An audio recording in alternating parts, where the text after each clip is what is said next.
5వ రోజు సోమవారం నాడు స్థానిక శాఖ గ్రంథాలయంలో అష్టావధానం నిర్వహించారు. మోత్త ఉన్నత పాఠశాల తెలుగు ఉపాధ్యాయుల చెరుకూరి వెంకటకృష్ణ ప్రసాద్ పర్యవేక్షణలో పాఠశాల విద్యార్థినులతోటి అష్టావధానం నిర్వహించారు.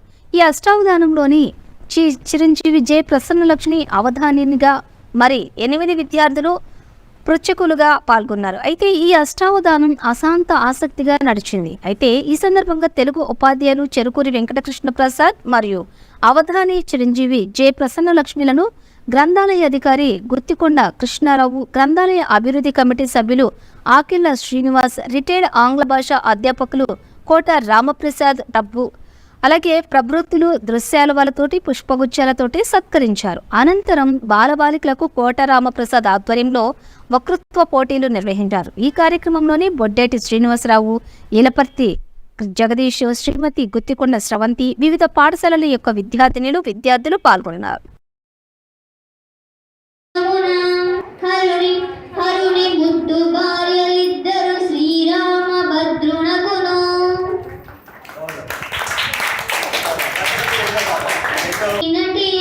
మంచి పేరు ఒడసే ఇక మృగశిరాకార్తె ఋషికిన్ మేలు ఋతువు.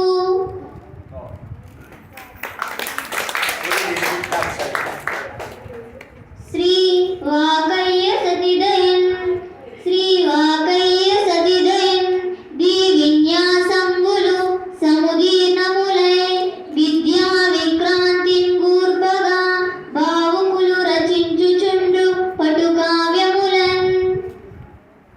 ఇక్కడ చూడండి, నిషిద్ధాక్షరంలో అమ్మాయి అడిగినటువంటి వాణి, శారద, భారతి, వాగ్దేవి ఈ పదాలు కాకుండా సరస్వతి దేవి దాతడం. ఇందులో మొట్టమొదటి పదంలోనే శ్రీ వాకయ్య సతి, వాక్ అంటే మాట, అయ్య అంటే తండ్రి, వాక్కుకి మాటకి తండ్రి బ్రహ్మ, అతని యొక్క సతి అంటే భార్య. వాకయ్య సతి అంటే బ్రహ్మ యొక్క భార్య సరస్వతి. అంటే సరస్వతి, వాగ్దేవి, వాణి, శారద ఇటువంటి పదాలు కాకుండా వాకయ్య సతి అనేటువంటి పదాన్ని ఇక్కడ ఉపయోగించడం జరిగింది. బాగుందమ్మా, చాలా చక్కగా పూర్తి చేసాం. తర్వాత ఆఖరిది వర్ణన. కాఫీ గురించి అడిగారు కదా, అయితే వినండి. నాడులు నరములు వేదన వీడంగను చేయజాలు విద్యానిధి తోడై మానవ కోటికి నీడై వెన్నంటి ప్రోచు నేర్పరి కాఫీ. శవణదాస లేహ్యం ఎప్పుడైనా పేరు విన్నారా? అటువంటివి మెడిసిన్స్ కానీ ఏదైనా ఏది తీసుకుంటే ఇంత ధారణాశక్తి వస్తుంది అని చెప్పి అడుగుతున్నారు. మరి ఇప్పుడు ఏం వాడుతున్నారో మనం తెలుసుకుంటే మనం కూడా వాడచ్చు.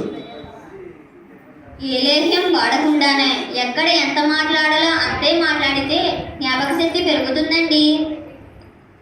అంటే తక్కువ మాట్లాడు, ఎక్కువ పనిచేయి. ఇది మనం అలవాటు చేసుకోవాల్సినటువంటి విషయం. చాలా బాగా చెప్పామమ్మా.